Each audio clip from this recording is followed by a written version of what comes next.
बाप्पाजी जरा प्रकाशित झालेल्या पुस्तकांबद्दल थोडंसं सांगा ना. मी शंकरगीता पूर्वी जवळजवळ 1,00,000 शंकरगीता विकत घेऊन वाटायचं. म्हणजे ज्यावेळेस की 35 रुपये किंमत होती तेव्हापासून मी हजारो शंकरगीता घेतल्या आणि वाटलेल्या आहेत. पुढं असं वाटायला लागलं की आपण स्वतः जर काढलं, पुढे पुढे किमती वाढत गेल्या, 35 रुपयाची 60 झाली, 65 रुपये झाली, 100 रुपयापर्यंत गेली.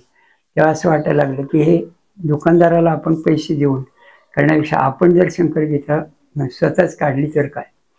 मग त्यावेळेस मी रुपनर काका म्हणून होते सोलापूरला, त्यांनी काढलं होतं.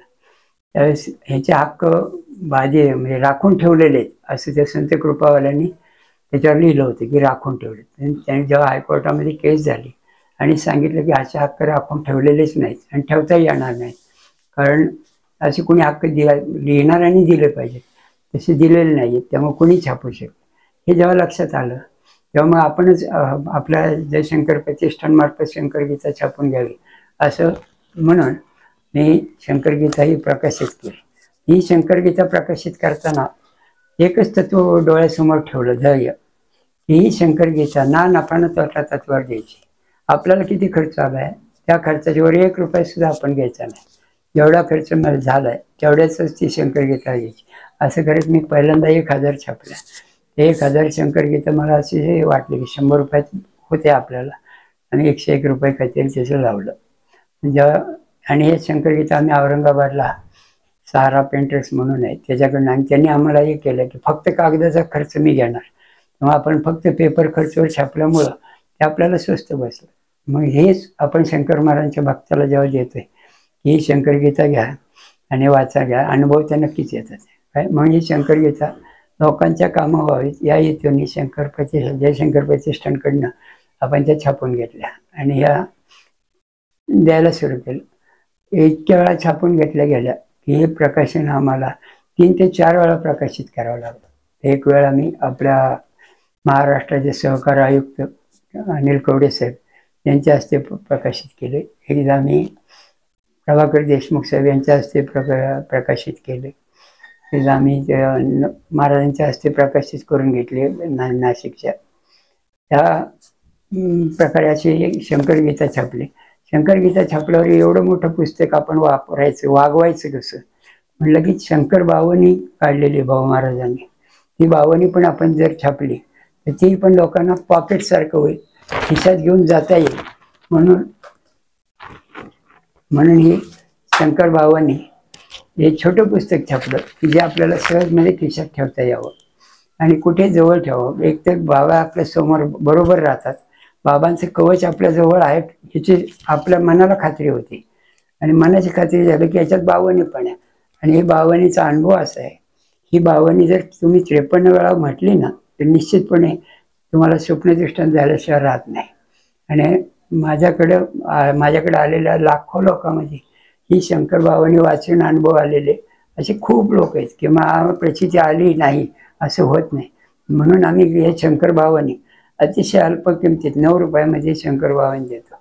9 रुपयाचा खर्च म्हणजे ही 9 रुपये माणूस आता हल्ली 10 रुपये पण आपण चौकातल्या याला देतो. काय कोणी मागत आलं तरी त्याला देतो. दान निश्चित करा, पण दान केलेलं सत्पत्रीच होते का आपल्याला माहीत नसते. पण हे जर आपण 9 रुपये ठेवलं आपल्याजवळ, महाराजांच्या ह्याच्यातनं आपलं मानसिक हे वाढते, धैर्य वाढते किंवा माझ्याकडे शंकर महाराजांचा फोटो आहे, माझ्याकडे शंकरगीता आहे, त्यामुळे मला काय अडचण येणार नाही. ह्या मानसिकतेतून तो माणूस कार्य करत राहतो आणि त्याला कुठं अपयश येतच नाही, कारण त्याची मानसिक तयारी झालेली असते की मी त्याच्यात यशस्वी होणार आहे. यशस्वी होतच असतं, त्या कारणाने होत असेल, त्याच्या मानसिकतेतून होत असेल, पण त्याला वाटतं की मला शंकर महाराजांच्या कृपेने का होईना पण मी यशस्वी झालो. म्हणजे त्याचं वाचन चांगलं राहते, त्याचं नियमितता राहते. आपण नियमित वाचन केलं तर ती सवय होऊन जाते. आणि अशी बावनी मुखोद्गत झालेली अशी मुलं आहेत आज खूप अनुभव घेतला. अशा वेळेसाठी ही बावनी छोटीशी आपण जयशंकर प्रतिष्ठानकडनं प्रकाशित केली. खूप लोक येतात आणि विचारतात पप्पाजी तुम्हाला आलेला अनुभव याचं कसं काय. मी 1980 साली मी हे केलं होतं. माझं असं माहिती माझ्याविषयीची मला हे जे काही घडलं, मी मग आपल्याला सांगितलं होतं की दत्तगुरूंची भेट किंवा माझ्यावर आलेला अनुभव या अनुभवाचं पुस्तक मी 80 साली दैनिक प्रभातमध्ये छापलं होतं, नंतर सामनामध्ये पण छापलं होतं.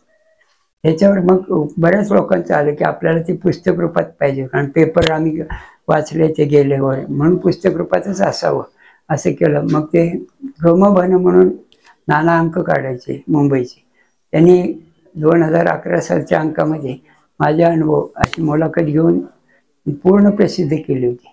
ती प्रसिद्धी झाल्यावर खूप लोकांचे फोन कॉन्टॅक्ट त्या नानांना व्हायला लागले. मग नानांनी माझे नंबर दिले. मग असे खूप लोकांची विचारणा त्याच्यावर व्हायला लागल्यामुळं मग म्हणलं आपणच असं पुस्तक तयार करू. म्हणून आम्ही सद्गुरूची भेट आणि जन्माचे सार्थक हे पुस्तक प्रतिष्ठानमार्फत काढलं गेलं. आणि हे पुस्तक वाचलं तरी कळते की बाबा खरंच सेवा केली तर काय फळ मिळतं, याच्यासाठी फक्त हे काढलेलं आहे. जय शंकर.